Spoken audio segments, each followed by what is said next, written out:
Allahumma salli wa sallim. Alhamdulillah alladzi amarna bittaqwa wal istiqamah. Asyhadu an la ilaha illallah wahdahu la syarikalah wa asyhadu anna sayyidana Muhammadan abduhu wa rasuluhu la nabiyya ba'dah. Allahumma salli wa sallim wa barik ala sayyidina Muhammad ibn Abdullah wa ala alihi wa ashabihi wa ummatihi ila yaumil qiyamah. Usikum wa nafsi wa iyaya bitaqwallah faqad fazal muttaqun.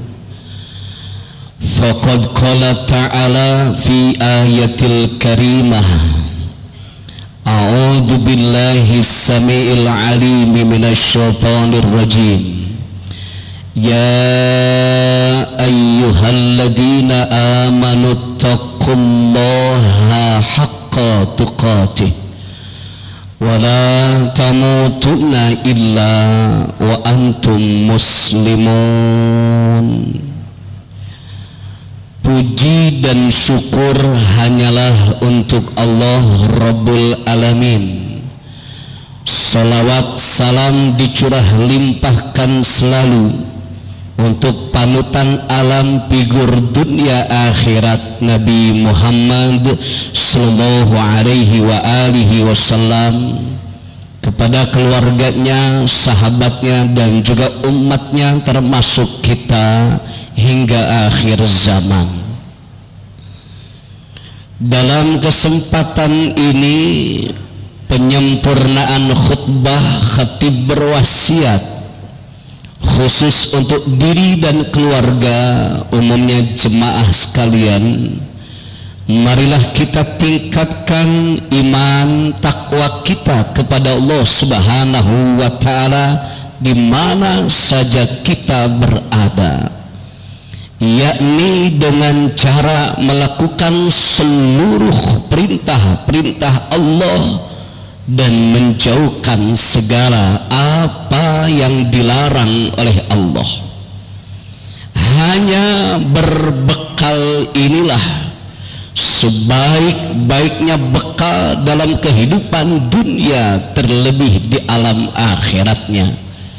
Semoga pelaksanaan Jumat ini Allah masukkan, Allah golongkan kita semua menjadi orang-orang yang bertakwa. Saudara kaum muslimin rahimakumullah, bulan Dzulhijjah adalah bulan hurum, alias bulan yang dimuliakan oleh Allah Subhanahu wa ta'ala, sebagaimana Allah tetapkan dalam surah At-Taubah ayat 36. A'udzu billahi minasy syaithanir rajim. Inna iddatash syuhur indallah isna asyara syahran fi kitabillah yauma khalaqas samawati wal ar minha arba'atul hurum, yang artinya wallahu a'lam bimuradihi, hanya Dia Allah yang maha tahu kandungan ayat Quran ini.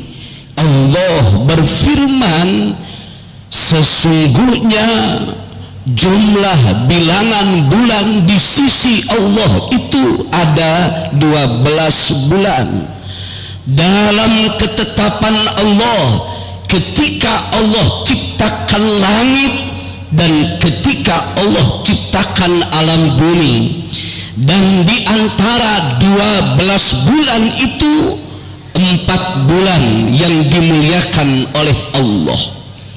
Ditafsirkan oleh baginda Rasul Nabi Muhammad sallallahu alaihi wasallam, Yang dimaksudkan 4 bulan itu adalah Dzulqa'dah, Dzulhijjah, Muharram, dan satunya terpisah adalah bulan Rajab. Jelaslah sudah melalui ayat Quran ini akan keagungan, kedahsyatan, kehebatan bulan Dzulhijjahnya. Maka Dzulhijjah terkategori sebagai bulan hurum, bulan yang dimuliakan oleh Allah Subhanahu wa ta'ala. Lalu gerangan apa keagungan, kehebatan di bulan Dzulhijjah tersebut? Allah Subhanahu wa ta'ala menegaskan di dalam surah Al-Fajr, Bismillahirrahmanirrahim, wal fajr walayalin ashr, yang artinya demi waktu fajar dan demi malam-malam yang 10. Maka ulama ahli tafsir menyebutkan adalah bahwa yang dimaksudkan malam-malam 10 adalah 10 hari pertama di bulan Dzulhijjah. Subhanallah, jelaslah sudah lebih menguat kembali akan keagungan, kedahsyatan, kehebatan bulan Dzulhijjahnya. Tak akan pernah diragukan oleh kita sekalian, sekalipun ada di antara ulama yang menafsirkan walayalin ashr adalah 10 hari terakhir di bulan Ramadan. Akan tetapi jumhur mufassir lebih kuat dalil adalah 10 hari pertama di bulan Dzulhijjah.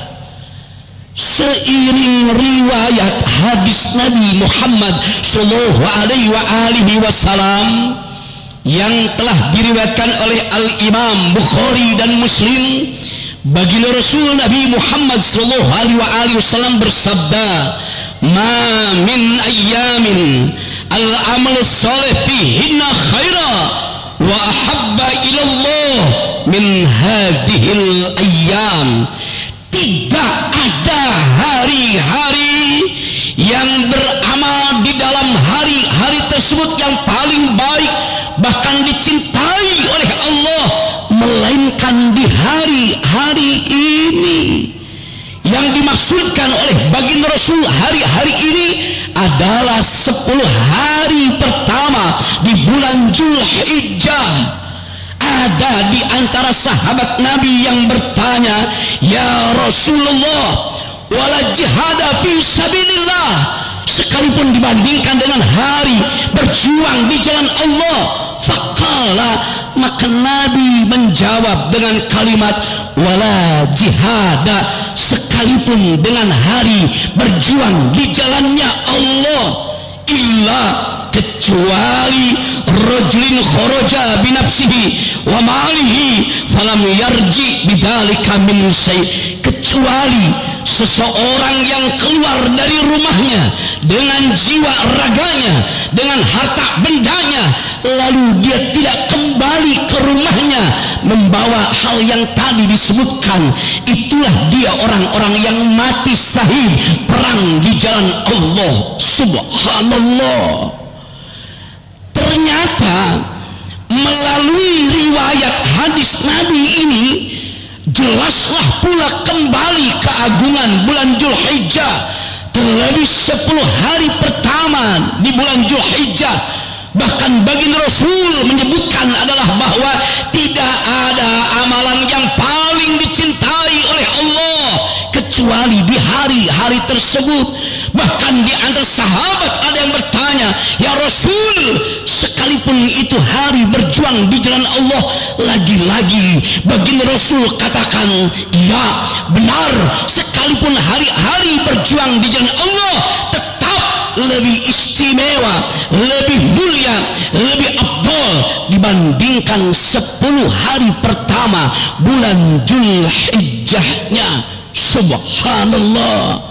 Maka oleh karena itu, melalui ayat Quran dan riwayat hadis Nabi ini tergugah iman kita, terdorong juga yang dikatakan semangat himmah kita untuk menyongsong kedatangan bulan Zulhijjah nan agung, bulan Zulhijjah nan mulia. Di dalamnya bukan sekedar 10 hari yang teristimewa dalam pandangan Allah Subhanahu wa taala, tetapi ternyata di dalamnya pula ada yang dikatakan tamu-tamu Allah yang diseru, yang diundang oleh Allah melalui ibadah hajinya, berbondong-bondong di antara kaum muslimin seluruh pelosok penjuru dunia datang di bulan Zulhijjah ke kota Mekah untuk memenuhi panggilan Allah Subhanahu wa taala. Semoga saudara-saudara kita yang di tahun ini yang menunaikan ibadah haji, semoga diberi kesehatan lahir batinnya oleh Allah Subhanahu wa taala, diberikan keselamatan di setiap perjalanannya, dan disempurnakan ibadah hajinya menjadi haji yang mabrur. Dan di antara kita yang belum dipanggil oleh Allah, semoga ke depan ada panggilan daripada Allah Subhanahu wa taala. Besok ataupun tahun lusa kita akan menyusul saudara-saudara kita menunaikan ibadah haji. Tidak ada tujuan, tidak ada yang ingin diperoleh di antara orang-orang jemaah haji, melainkan ingin mendapatkan haji mabrurnya, karena janji Rasul, al-hajj mabrur laisa lahu min jaza ilal jannah. Bagi haji yang mabrur tidak ada balasan yang terbaik bagi mereka melainkan surganya Allah Subhanahu wa taala. Saudara kaum muslimin rahimakumullah, kita yang saat ini dan di tahun ini tidak melaksanakan panggilan Allah tersebut, tentunya kita akan beramal amalan yang terbaik, amalan yang paling dicintai oleh Allah, yakni berkurban, mengeluarkan seekor hewan untuk kita korbankan, untuk kita sembelihkan dengan niat dan tujuan tiada lain, ingin bertakarub, mendekatkan diri kepada Allah Subhanahu wa taala. Insyaallah dari harta benda yang kita miliki, dari penghasilan yang kita peroleh per bulannya, kita sisihkan untuk berkorban, Allah akan balas dengan balasan yang terbaiknya, yang ternyata bagi Rasul pun menyatakan bahwa Abdul Sadaqah al-zabhu, seabdol-abdolnya sedekah adalah berkorban. Semoga di tahun ini kita sekalian diberikan karunia yang berlimpah ruah oleh Allah Subhanahu wa taala, sehingga kita mampu dan bisa berkorban di jalan Allah, sehingga Allah terima iman dan Islam kita sekalian, dan sehingga Allah memberikan kemenangan melawan hawa nafsu kita, kemenangan untuk menundukkan hawa nafsu kita, sehingga kita beroleh keselamatan dan kebahagiaan dunia, terlebih kebahagiaan dan selamat alam akhiratnya. Amin ya rabbal alamin. Akhirnya sama-sama kita renungkan ayat Quran. A'udzubillahi minasyaitonirrajim. Bismillahirrahmanirrahim. Inna a'tainakal kautsar fasholli li rabbika wanhar inna syani'aka huwal abtar. Shadaqallahul adzim. Barakallahu li wa lakum fil Qur'anil adzim wa nafa'ani wa iyyakum bima fihi minal ayati wa dzikril hakim. قولي هذا فاستغفروه إنه هو الغفور الرحيم.